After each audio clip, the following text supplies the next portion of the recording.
let's go over our weekly MVPs. This is something that I truly love doing. I'm going with Eric Lauer for the Milwaukee Brewers.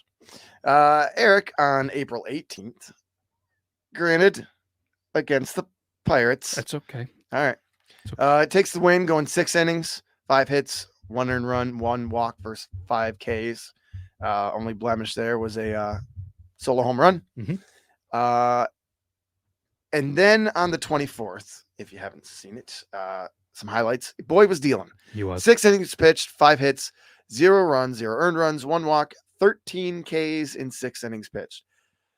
That is firing fastballs right there. You aren't kidding. I mean, everybody struck out except for 5 of them. For anybody that's not great at math, right?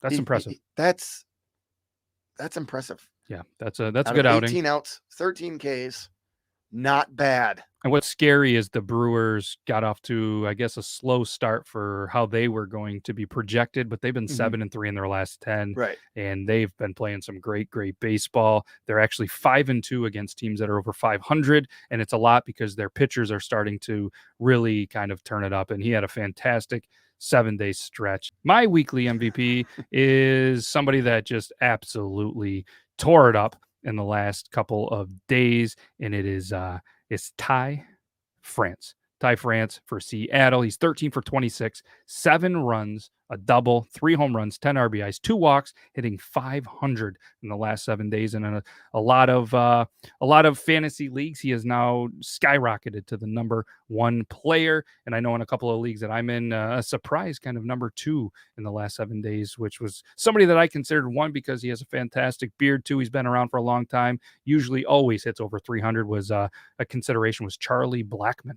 Over the last 7 days, he's 8 for 18, 8 runs, 5 singles, a double, 2 home runs, 5 RBIs, a stolen base, 2 walks, hitting 444. But either way, Ty France, absolute stud. He's listed in a lot of leagues. He can play first, he can play second, he can play third. If you have him on your fantasy team, congratulations for a great draft. If you don't, you might want to consider trying to trade, although the cost to him just went up because he's absolutely tearing it up. Another one that had a great couple of weeks that I know we wanted to kind of talk about was Brian Buxton. Brian Buxton, 7 for 13 last 7 days, 5 runs. He has 3 singles, a double. He has 3 home runs, 7 RBIs, and he's batting .538. But you wanted to talk about that walk-off he had, right? Yeah. So Byron Buxton apparently can hit baseballs very far. He started the day on Sunday 0 for 3 and then decided, well, that was getting boring and wanted to hit some home runs. Yes. So he hits 2 of them. And the last one went 469 feet in the 10th, bottom of the 10th, to walk it off. Yeah.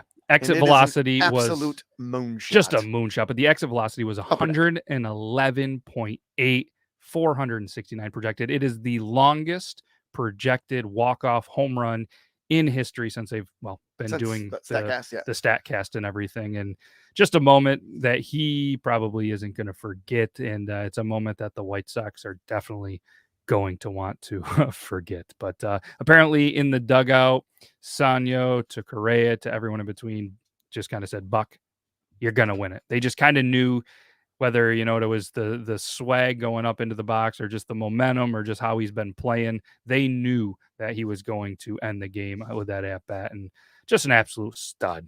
And he's going to be somebody that you're going to want on your fantasy team as well if you don't. But you're not going to get him cheap. Nope. You are not going. If he stays healthy. They're a team that is quietly becoming. They've signed Correa, and the rest of the kind of players and teams were just players that they kind of have had over the last little bit. Great pitching staff. What else is impressive is Buxton was obviously the hardest one to get in a cycle, but he was 4 for 4 the other day with 2 singles, a double, a home run, 3 runs, 2 RBIs. Needed that triple for a cycle, and that, in my opinion, is one of, obviously, I would rank the perfect game, then hitting for a cycle, as the 2 greatest moments that can happen in a single game.